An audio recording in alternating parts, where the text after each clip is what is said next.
Okay, now that we're done with the interior, we're moving on to the head unit. And to install the Pioneer DMH-1500NEX into the EOS, we need a installation kit. And the one that I chose to go with is the Metra. Specifically, it's the 95-9011HG. It is the high gloss black installation kit. This is probably one of the more expensive ones that's available on the market, but I think it's also the nicest looking one with the nice glossy black finish to it. A lot of these installation kits are just straight up flat black textured ABS plastic, which I don't think looks very good. This definitely looks much nicer. There's the main trim ring, and then there's this inner trim ring, which I don't know if I need that or not. And then there's these end pieces here. And of course, you've got some instructions on fitment and how to assemble the kit. And let's see what else these instructions say. These instructions also cover a bunch of different models on how to remove the head unit. We've got the CC from 2009 through 2017, Passat 2006, 2010, the Jetta Sportwagon 2010, 2014, Jetta 2011, 2018, Golf R 2010 to 2014, and the GTI 2010 and up. The Rabbit 2007, 2009, R32 2007, 2008,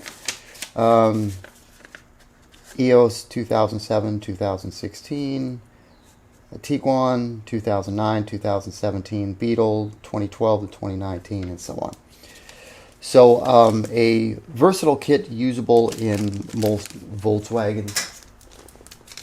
There's also these side plates, which I will have to look up specifically how these are designed to be mounted. I'm not exactly sure, so I will look that up and get that figured out here shortly. They are labeled left and right. Also, the last item that I was waiting for to arrive was the Pioneer CD MC20. This is a microphone. This is not a Bluetooth microphone. This is specifically for the digital signal processing capabilities of the head unit, and it will plug into the aux jack on the DMH-1500NEX. So this is what the DSP microphone looks like, and this is the microphone that you would put roughly ear level in the driver's seat, and then you would run the internal test that the Pioneer unit has to analyze the sound curve in your car and make all the settings for you. Once you've done that, you could either unplug this, or in my case, I'm going to tuck this underneath the dash somewhere in case I ever need to access it in the future. So that's the DSP microphone, and which is again separate from the Bluetooth microphone. The head unit comes with the Bluetooth microphone. The DSP microphone is something sold separately, and that's model number CD-MC20. Alright, let me get this put together, and we'll come back and we'll test fit the Pioneer head unit into this and see what kind of a fitment we have. Alright, these side pieces on this Metra trim plate, they just kind of fit onto the lip right here. They just kind of snap on, and I don't know if they need to be all the way at the top, all the way at the bottom, or somewhere in the middle. I've got them kind of somewhere in the middle right now, and yeah, they don't stay on very well. You just kind of pop on there. Once the radio's in place and screwed down, it'll probably be fine. But what I'm going to have to do is I'm going to have to test fit the radio inside of here, and then move these brackets, and then we'll use the screws that come with the radio to attach the radio to these. Once the radio's in here and the screws are in, these pieces should be just fine. So I'm going to go ahead and break out the radio and we'll get to bolting that in.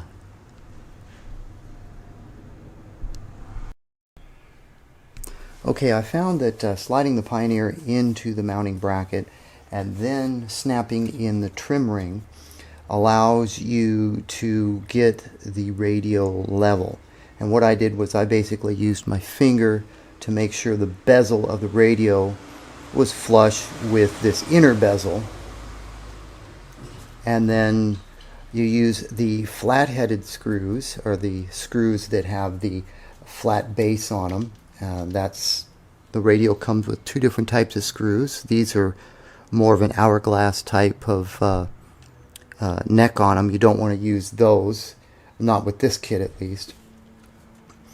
So 3 on each side. There are a multitude of different screw locations, and most of them all did line up with this Metra kit. I chose these two on this one. I don't know if there's a right or wrong installation spot. You do have some choices, but I wanted to secure the faceplate up here. I didn't want the radio sliding around, so those are the 3 spots I chose. Got it nicely aligned. This is a pretty good looking installation kit. The gloss black of this matches the gloss black of the Pioneer bezel, so it all kind of blends in. It is a pity that this Metra kit doesn't fit better. You know, you've got this inner bezel. This is so you can fit different types of radios in this kit. I don't like having this extra bezel in there, but you know, it is what it is. This is probably the best kit that I could find on the market, the best looking kit at least. Also, the gloss black is a finger magnet, so something to keep in mind once you get this installed is keep your finger pressing to the radio, or finger pressing on the screen. You start touching the bezel and it's going to get filled with fingerprints. But other than that, that's all there is to doing this Metra installation kit. I also did mark on the back. I'm using these 2 subwoofer inputs for the Blaupunkt sub right here. This brown single RCA, that's for your rear view camera, and that's the only one you want to use for your rear view camera. So I'm using these 2 subwoofer low-level outputs for the Blaupunkt, and I'm using that for the rear view camera. And then of course the USB will be over here, Bluetooth plugged in here, and then the DSP microphone and the aux jack right there. So that's more or less what I'm going to be doing. So it's time to transition over to the EOS and pull out the RCD 360 and get to installing the wiring harness for this radio.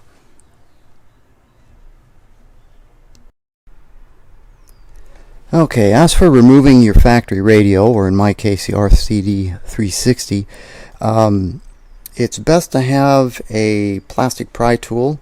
This is one that's got a very thin end on it. There's multiple different styles of pry tools out on the market that you could use. You've got to be careful with some of them. Some of them are hard plastic, and if you pry too hard with them, they break because they're cheap. It's best to have something that's flexible.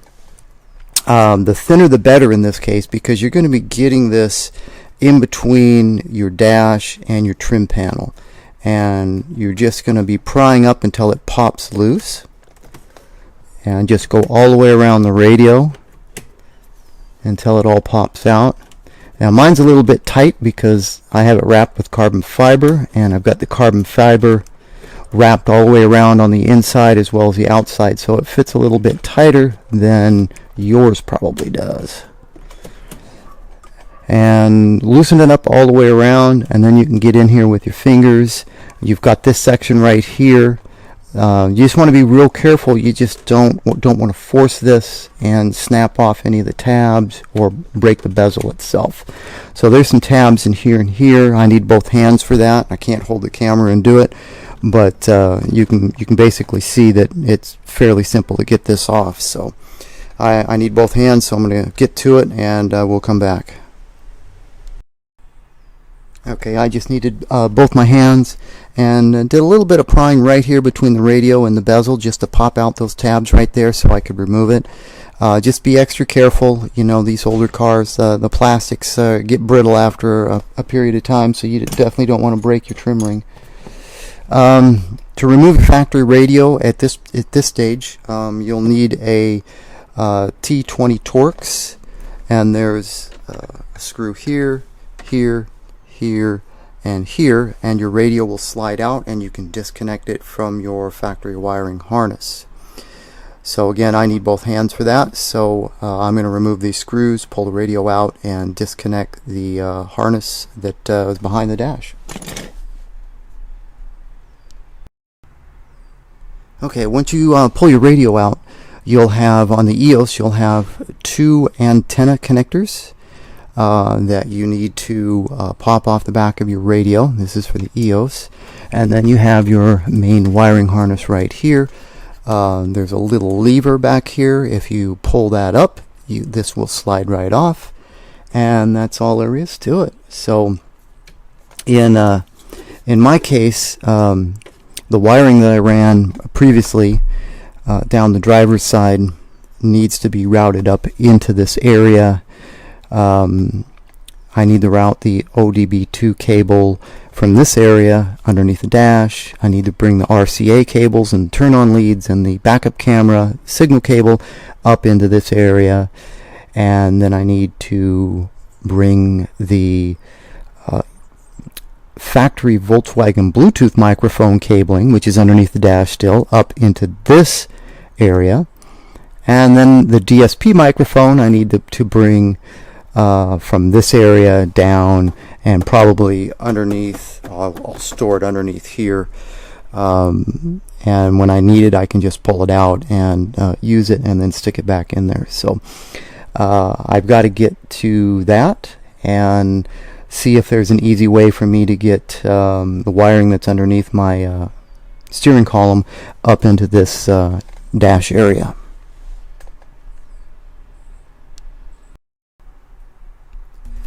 Okay, one of the other things I'm doing here is there's 4 bolts that hold the climate control in, and I took those out so I could route the USB cable. I've got a USB to lightning cable here, and it's actually routed down.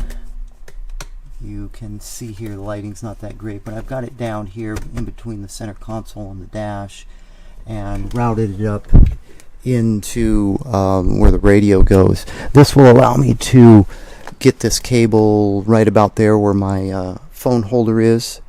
So I'll get it tucked up there a little bit better, but at least I got that routed. And I'm messing around with the antenna adapter. This is the one that I mentioned earlier that I purchased, which is different from what Crutchfield recommends. Even this one is not correct. Although it does have 2 ends on it, you can see these connectors right here are pretty fat. And once I put one of these on, I can't get the other one on. So you can see how tight they are. There's not enough space in between these two to fit these connectors on. So what I'm probably going to have to do is I'm going to have to break out probably a utility knife, and I'm going to have to cut these the inner parts of this down, something to where I can fit both of these on here, because they both got to go. I'll try to do this with one hand. They both have to go on like that, and you can see that there's not enough space for me to get the other one on there, at least get it over this little tube assembly. So if I cut away half of the tube, I should be able to fit these two antennas over this. So again, I'm not sure. This was the only one I could find that even looked remotely close to working with the EOS. But again, this is going to require a little bit of modification. This is obviously designed for something a little bit different. So I've got to, that's my next step, is get in there and start chopping away on this till I can get it to fit. So that's where I'm at the moment. We'll be back again with the next update when I'm got something to video. Alright, getting back to the antenna adapter. You can see I made, the camera wants to focus on that. You can see I basically cut out some of the plastic on the inside so I can fit these connectors on. I just used a utility knife, did a little bit of trimming to get these to fit, and I'll go ahead and fit these and we'll take a look. I need both hands for doing that, and we'll be right back. Alright, we've got the connectors on this antenna adapter, and I added a wire tie just to make sure these don't pop off. There's no little clips or anything that these factory connectors snap into. I had to trim those off of this adapter. So they fit on there pretty good. They would probably be okay because they were tight, but I didn't want to take any chances, so I put a wire tie on there. So we've got our two antennas connected to this antenna adapter. So a little bit of modification there and we're good to go. So on to the next stage. Okay, this is the progress I've made so far. We've got everything routed up into the dash, the wiring harness for the Pioneer, our future backup camera, our microphone lead, Bluetooth microphone lead, our low-level inputs for the subwoofer, the DSP microphone, the antenna, and our USB cable. The iMaestro Idatalink RR is way back here, tucked down.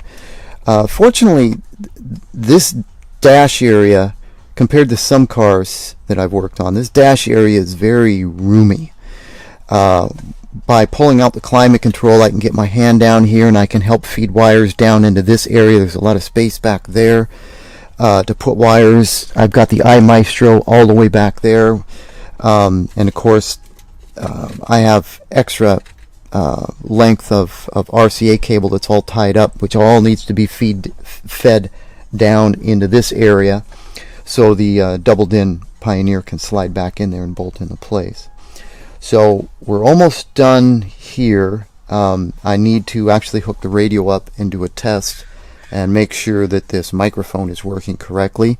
I've got the wires stripped and I have a 2.5mm jack. I'm just going to connect the wires and plug this in, make sure I've got the polarity correct before I actually go back and solder the wires onto this plug, and then I can button this all up, and then I've got to get underneath the dash. I've got the ODB2 cable down there that needs to be routed over to the ODB port and situated in a fashion so it can be unplugged, so I can plug in VCDS, or if the dealership needs to plug in their diagnostic tool, I need to be able to unplug it quickly and put that back together, and then I can wrap this up and get to tuning. So a little bit more work, and we'll be back to show you the progress.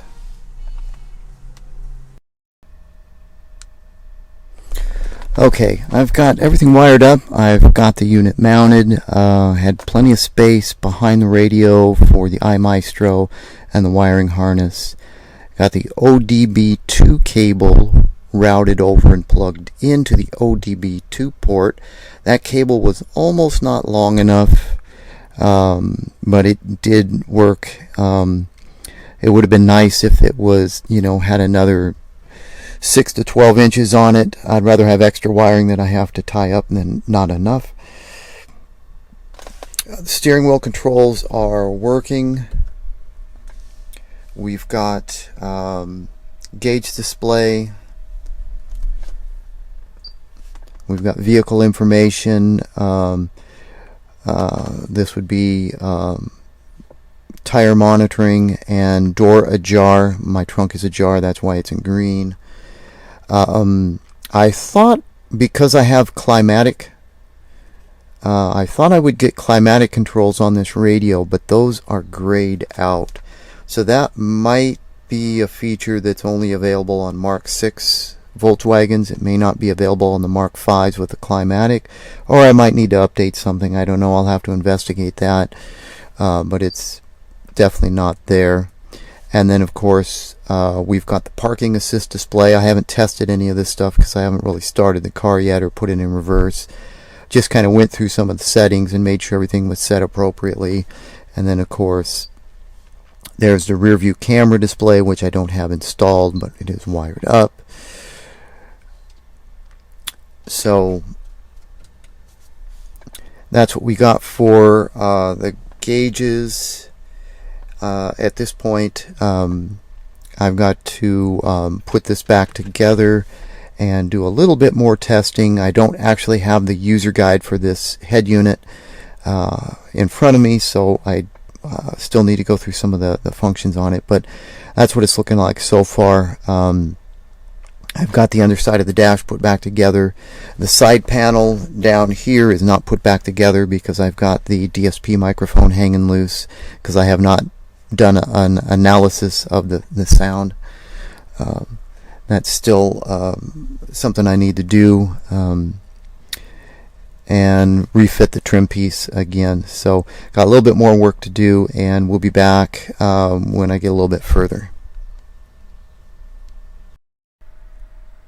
I wanted to add a quick note here about the auto time alignment function. I thought I could access that from the main menu, but it's grayed out, and it looks like you have to go in to your head unit and choose source off, which basically shuts everything off, and then you can go into your setup and click on the speaker icon, and if you scroll down you'll see the auto EQ and time alignment measurement. Now mine's already measured because I already went through it, but if you hit that and choose for us in the US on left-hand drive cars, we're going to choose front left, and then the start button illuminates. You can hit the start button and you've got 10 seconds to exit the car, and it will go through its time alignment. So it'll play pink noise, do some other checks on all of your speakers, and then you'll be done with it. They recommend that you place the microphone roughly where your head would be. You can see I just stuck a ruler here between the seat and the headrests, and I've got the time alignment microphone right there. So that's basically how I did that. Once you're done with that, the left, right, front, rear distances have all been measured based on the microphone placement and have been set, and you shouldn't have to tweak anything past that point. You can adjust the bass if you so desire, or make some other minor tweaks. I'm not sure what minor tweaks you can do without screwing things up totally, because it's I'd have to sit down and go through the menu some more, but that's the auto EQ and the time alignment, and that's how you access it. So okay, I've got everything put back together. We've got a nice fit with the Metra gloss black installation kit, and the gloss black of that kit matches the gloss black bezel of the Pioneer unit, so that's nice. Got the Pro Clip mount and the Scosche magnetic mount put back in place. I have a new Lightning Link USB cable that goes into the back of the Pioneer, and I've got just enough length pulled out to plug into my phone, and when the phone's not plugged in, it just kind of just lives right there. So that's pretty much it. I've still got a little bit of tweaking to do, and I'll be back with my final comments after that. All right, we're back from my final thoughts on the Pioneer DMH-1500NEX installation. Some differences from what the installation instructions from Idatalink Maestro told me I would have versus what I actually have. So if we go into our audio video sources and we go over to car features, you'll see our gauge cluster layout here. So that is working as stated. If we go to the vehicle information, you'll see that we've got a voltage readout. We have the option for a check engine light if the check engine light comes on. And we've got the trunk ajar and the hood ajar, which is correct in my particular situation right now. Those are both open. I don't know if I'm going to get the TPMS sensors or not. I'll have to check that. We see that all four of them say NA, so I don't know if that's going to display or not. According to the Idatalink Maestro instructions, I should have that readout. Now the other thing which is confusing is the climatic control. As you can see, this is the climatic climate control system, but I don't have that option. That option is grayed out, and I'm not able to find out if that is a problem with the iMaestro configuration, something I need to change via VCDS on the car, programming change, or if the Mk5 Volkswagen EOS is just not supported, even though it has a climate control system. So that's something I'm going to have to follow up with Idatalink about, because I can't find any information online about that. The rear parking assist sensors appear to work as they're supposed to. When I put the car in reverse, this will pop up. I had the backup camera turned on, and I do have a cable connected to it, but no camera. So at first when I'd put it in reverse, that screen would come up. Then you could toggle over to this one. I have since gone back in and turned off the backup camera. Since I don't have one installed, I turned it off. So now this screen comes up every time I put it in reverse. Now the other thing which was supposedly claimed was the MFD display. I have the full display, but I don't have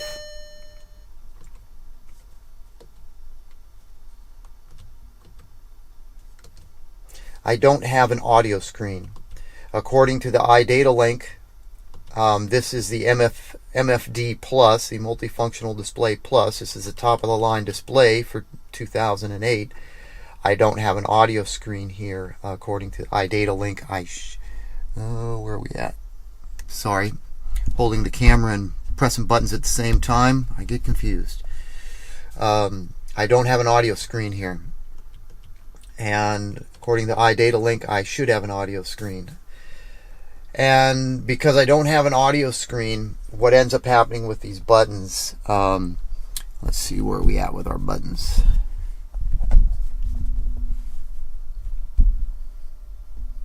Okay, so our volume up and down work, and I've got this star button configured to actually toggle to the vehicle screen. So one goes to the gauges, a long press of the star button takes us over to vehicle system information. Now on the other side, this track select does not work. According to the instructions, the track select will work if audio is selected in the MFD, and I don't have audio in the MFD, so these track select buttons, all they do is control, they cycle through the MFD screen, so the track select is not there.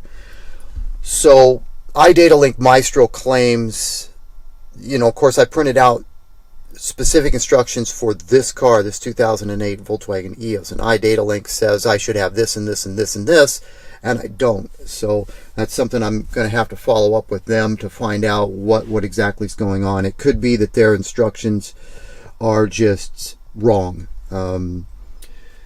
but you know, it is what it is, and you get what you get. So those are my findings so far with the installation here. Let's see, what else are we going to talk about here? We've got support for Pandora, Spotify. The aux jack here is enabled because I've got the DSP microphone plugged in. There's nothing in the AV. And then of course car features. If we go into setup, it won't go through everything in the setup. Trying to remember if there was anything else.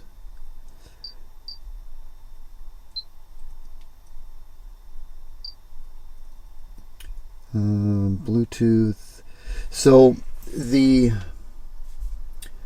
way the Pioneer works with Bluetooth is if you connect your phone via Bluetooth and you're not in Apple CarPlay or Android Auto, the Bluetooth is your default for making and receiving phone calls. But as soon as you go into CarPlay, that Bluetooth is disabled, and your calls and outgoing, incoming calls are all done through CarPlay. So I don't know if I mentioned that earlier, but that was something else that I noticed. You can change, there's a theme setting, and you can change background wallpapers and such. The problem is you can upload background wallpapers, but you've got to plug it into the USB cable. So obviously my USB cable is a Lightning link cable, so I'm not able to plug in a USB drive to do that. I might see if there's a Lightning link to USB adapter, so I could do that, but for right now I can't. So something else I noticed, colored themes, sound. Now some of the features are not available unless the car has got the parking brake on, and I wanted to show that. Let's see. This is still new to me, so I'm still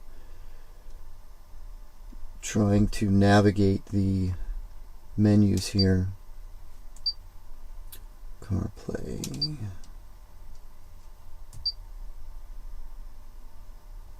The web link. So I'm not very familiar with this, but during the installation and the setup, I was prompted to download the web link application, which is right here. And the web link will toggle off CarPlay and toggle over to web link, and then you can oh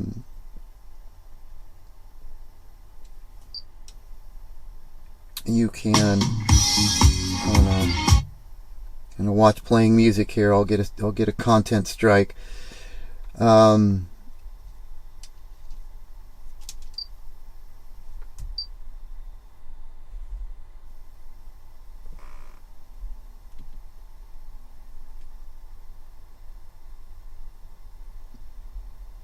Web link.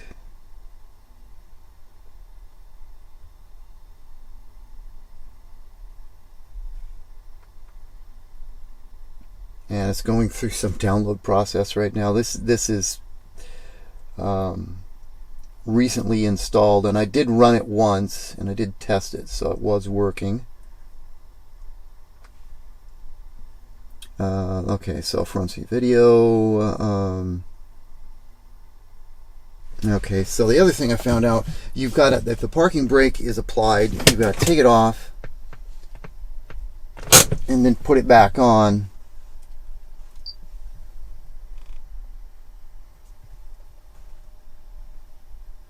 Okay, so it's a little cumbersome to get the WebLink app loaded, but what you end up with, so far this is what pops up. We've got the music player, a video player, Yelp, YouTube, and Zomato. I don't even know what Zomato is. I haven't tried that, but YouTube will come up, and you can actually go in and play a YouTube video. Of course, the vehicle. Let's see what happens if for some reason you had to drive over a small amount of lava that came from an erupting volcano. Would it pop your tire? Okay, so you can see YouTube is playing there. The car does have to be in park with the parking brake on for that to work. And then, of course, you can, if you've got videos on your phone, you can play videos. There was an option for that as well. And then, of course, there's the music player and Yelp and Zomato, whatever that is. So that was the last thing I wanted to mention, was the web link. So I'm not sure how useful that is for most people, or useful for me, but it is something that is there. So anyway, that's going to wrap up this long and drawn out upgrade from the RCD 360 to the Pioneer DMH-1500NEX. I'd say for most people, installing an RCD 360 is completely doable for most people that have some basic understanding of small hand tools and such. This is quite a bit more complicated because it requires disassembly of a bit more of the vehicle and running additional wires, especially if you're doing a backup camera and a subwoofer. So it definitely is more involved. The Idatalink Maestro, modifying the antenna, adapter, running microphones, Bluetooth microphones, it's definitely more involved. So this would be more of an advanced installation if you plan on doing something like this yourself. Anyway, that's going to pretty much wrap up this video, and hopefully something in the video you found useful. And thanks for visiting the channel and watching my videos.